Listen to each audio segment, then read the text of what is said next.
في حاجات في الحياة مش بتحتاج مجهود قد ما بتحتاج وقت صح. الحب نفسه مع إنه أعظم حاجة ربنا خلقها، لو جه في وقت غلط بيبقى زي المطر جميل، بس نزل على صحراء مفيش أرض هتاخده ومفيش قلب هيستقبله. حتى الاعتذار، حتى الرجوع، حتى الكلام اللي من القلب ليه وقته. أنا إيمان هاشم، وده بودكاست بين السطور. في وقت لو اتأخرت فيه الكلمة بتفقد معناها، والخطوة بتفقد قيمتها، والقلب اللي كان فاتح بابه بيقفله. علماء النفس دايما بيقولوا لك الخلاف مش بيهد العلاقة، التوقيت الغلط هو اللي بيهدها.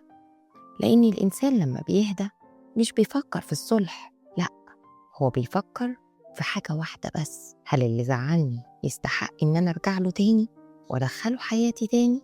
وهل يستحق مني فرصة تاني؟ ولا خلاص الباب بيتقفل وهو بيحاول يريح نفسه من الوجع؟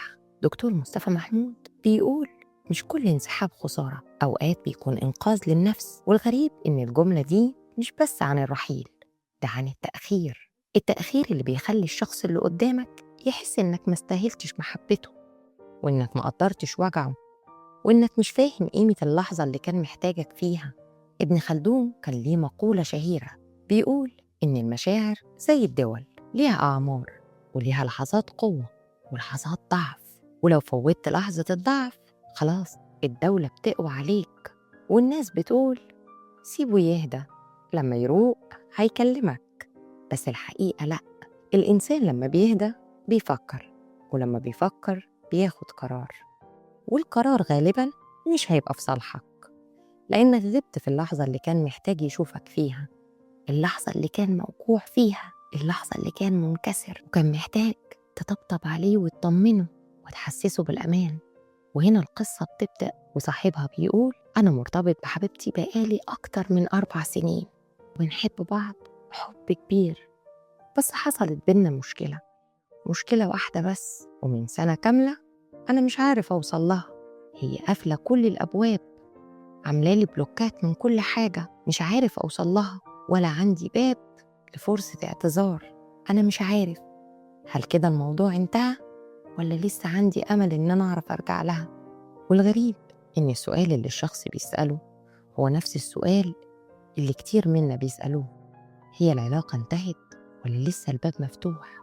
المشكلة مش في إنك غلطت، المشكلة إنك بتبقى اتأخرت في اللحظة اللي كانت هي موجوعة، متلخبطة، مضطربة، بتدور عليك عشان تلاقيك جنبها. لما ما كنتش موجود هي حست إنك سبتها في عز ما كانت محتاجاك.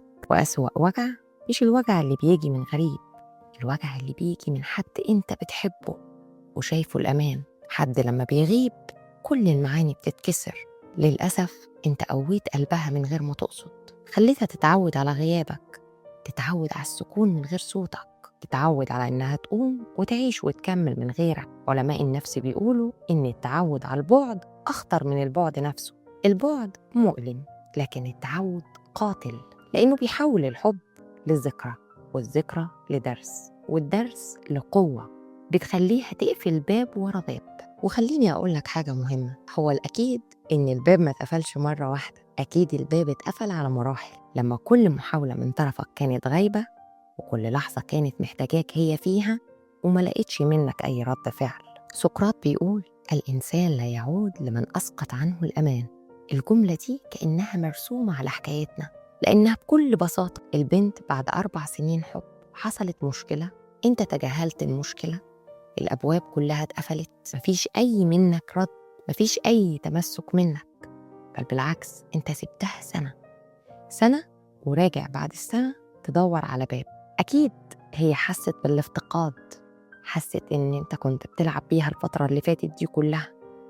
ابن خلدون بيقول إن العلاقات زي الدول، ليها لحظة قوة ولحظة ضعف، ولو فوتت لحظة الضعف اللي الشخص محتاجك فيها العلاقة بتقوم عليك وبتنهار قدامك.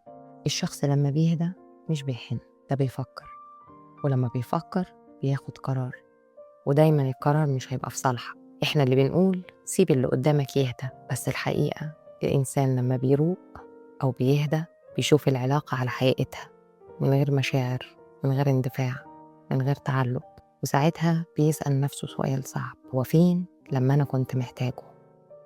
بس هل مفيش أمل؟ لأ فيه، بس الأمل مش كلمة ولا رسالة ولا سامحيني ولا أنتي وحشاني. الأمل فعل، الأمل وجود، الأمل خطوة، الحب أفعال مش كلام. 4 سنين مش لعبة، 4 سنين مش حاجة تتنسي، لكن لازم ترجع صح. إزاي؟ تروح لحد مقرب ليها، تكلم صاحبتها اللي بتثق فيها، تروح بيتها باحترام، تتقدم لها رسمي لو العلاقة فعلا كانت حب بجد. ليه؟ لأن البنت فقدت الأمان ومش هترجع لك غير لما تحس إنك فعلا راجل وقادر تتحمل مسؤولية العلاقة، مش مجرد مشاعر. 4 سنين البنت ما طلبتش منك أي دليل إن أنت بتحبها. 4 سنين البنت ضحت بالفترة دي كلها عشانك، وبكل بساطة أنت سبتها تمشي وهي زعلانة. صعب، بجد صعب.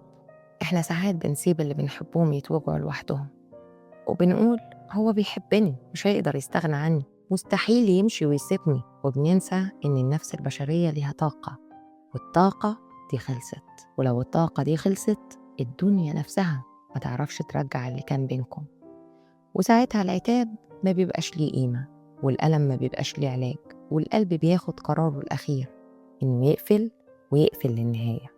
سؤال من فضلك: إمتى آخر مرة اتأخرت في كلمة كانت ممكن تنقذ حد بتحبه؟ إمتى آخر مرة سبت حد يتوجع لوحده؟ كان باب اتقفل وإنت فاكر إن العمر طويل وهيرجع في أي وقت؟ هل اتعلمت إن التوقيت ده أهم شيء في العلاقة؟ التوقيت الصح هو اللي بيبني الحب، هو اللي بيحافظ عليه. الحقيقة إن الشخص اللي اتأخر مش بيخسر بس اللي بيحبه، ده بيخسر نفسه، نفسه اللي كان ممكن تكون أحسن مع الشخص ده لو كان عارف قيمة اللحظة دي. للأسف أغلب الناس عمرهم ما بتندم على الغلط، بتندم على كنت هقول بس خفت، كنت هرجع بس استنيت، كنت هطبطب بس اتكبرت، كنت هعتذر بس اتمنيت إن الوقت يصلح المشكلة اللي بينا.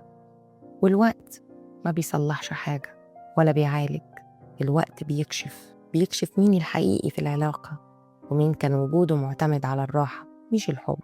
وهنا عايزة أقول لكم حاجة مهمة جدا: الحقيقة عمرها ما بتستخبى، إحنا دايما اللي بنهرب منها.